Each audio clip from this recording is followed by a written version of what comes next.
So our last section that we usually do is theology. So I was hoping we kind of did one with you guys with doing the midst of the wolves and stuff like that, but some passages that this movie made me think of is like Daniel 1 and 2, where he has to deal with the food, and he also has to wrestle with, Nebuchadnezzar has his dream, and what do we do with it, and like who do they go to for the answer, stuff like that.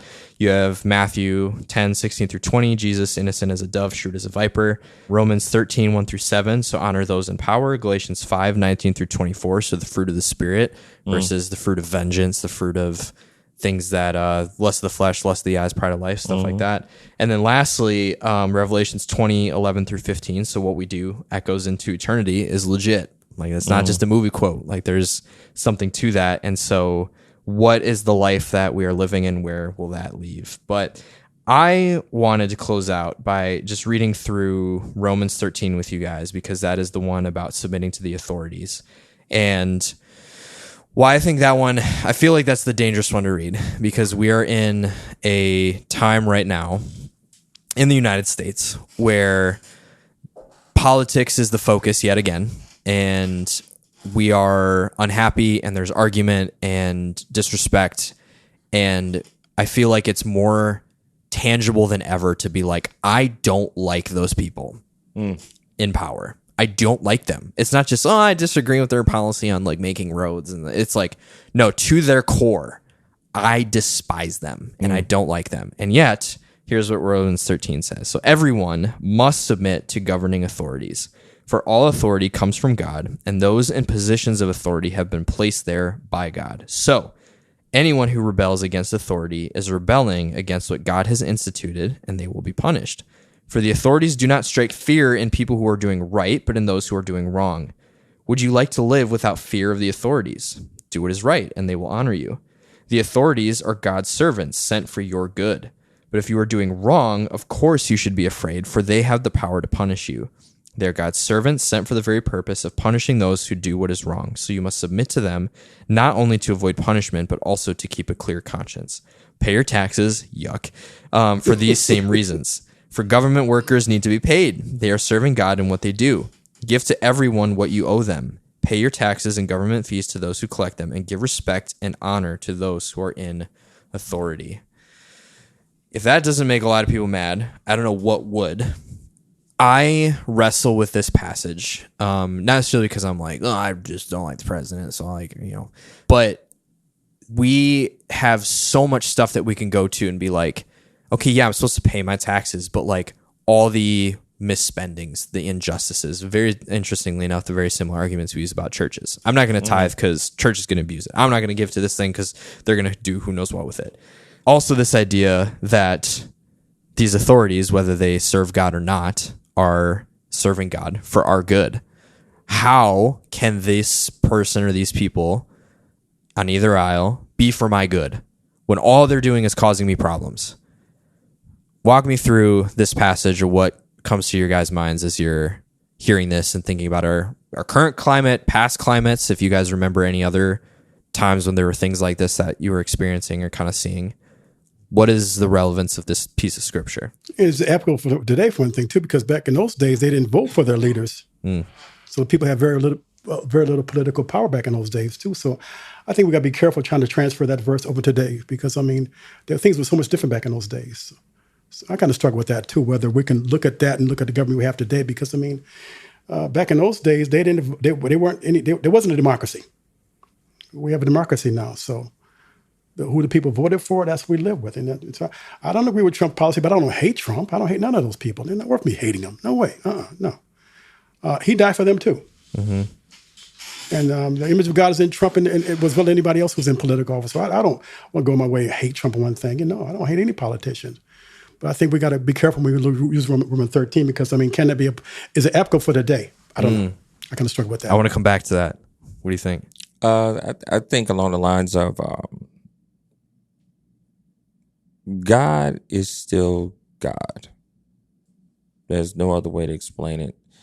We could flourish in the desert because it's all. I think when I hear verses like that, I think about us and our faith walk, and it challenges us as far as Are we going to trust God no matter what? No matter what?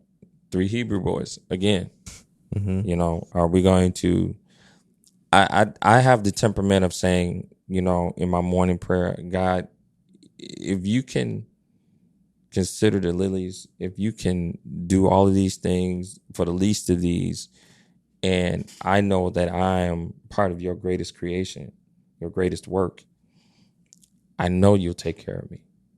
And we all should have that perspective of saying, whether we're in democracy or dictatorship or with several levels of authoritarianism, then, we still can flourish. It's all God's choice. We're still blessed. I think that's the temperament we need to have as we deal with scriptures like that, as we deal with our political climate. Like John said, Jesus still died for any nationalist. He still laid his life. And if his desire is that all flesh would be saved. So.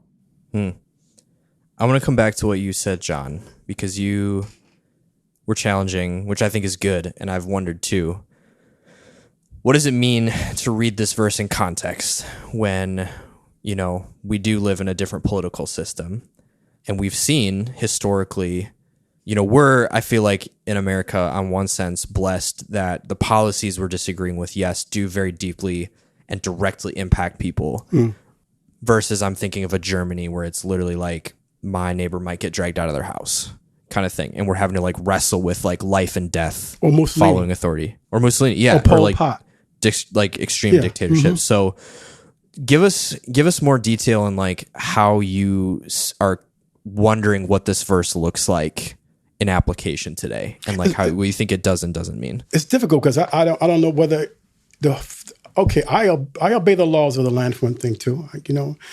I don't want to live in a state where there are no policemen for one thing too. But if they're being abusive, then I won't support them. So I think we got to be very careful when we try to transfer that time to this time for one thing, because I think there's a lot of things we got to consider. So like I said before, we've seen the dictators kill people by the millions in one thing too. So should I obey them? No. Like what happened in Nazi Germany. Should I obey Hitler when he was killing the Jewish people, one thing, and people who didn't agree with what he was saying?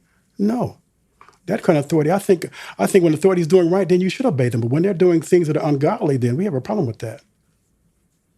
So that's why I see I could be wrong about that one thing too. But sometimes I think we take this verse too far, and we try to say whatever they say we got to obey, whether we like it or not. Well, if they're kind of going against what's right for us humanity is concerned, then I have a problem with that. Do you think there's significance then that? Because if you go on that point, forgive me, but no, go for if you go on that point, then let's talk about slavery in America. Yeah, in the South. They said it's right, so would I obey that? One thing too, that was wrong. So you had a point during the Civil War where you actually had two nations, because I think when the Civil War first started, you had in the South you had the president, vice president in the South. You had almost, it was like it still being a civil war, because I think the word civil war is kind of a wrong word to use, because civil implies people. It wasn't insurrection. It was the South had separated from the North and set their own government. So you tell me, according to Romans 13, I gotta obey the government in the South who is oppressing black people? No.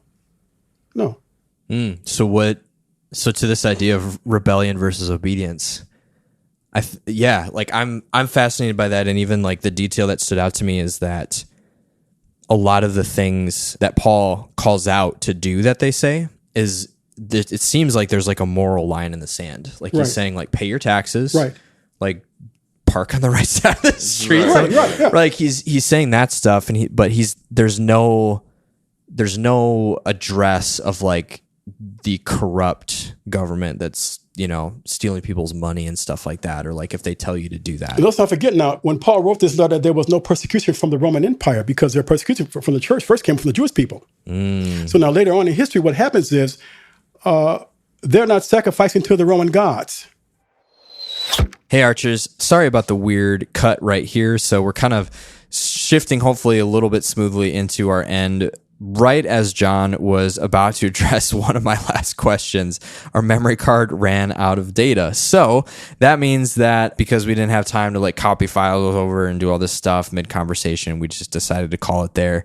But we had an awesome conversation afterwards. It's, truly a testament to our friendship and the kind of community that comes from being involved in your local church and bringing people in to have deep discussions about things like movies. And so we hope that this episode for Gladiator 2 was encouraging and insightful for you. Be sure, if you haven't yet, to follow Parable Arrows on our socials. There's some cool things cooking up, some things coming down the pipes, and we will see you in the next episode. Peace out. This episode was produced by Josh Erickson, Josh Cook, and Femi Shokoya, and edited by Josh Erickson. Our social media producer is Colton Mefford. We are currently self-supported.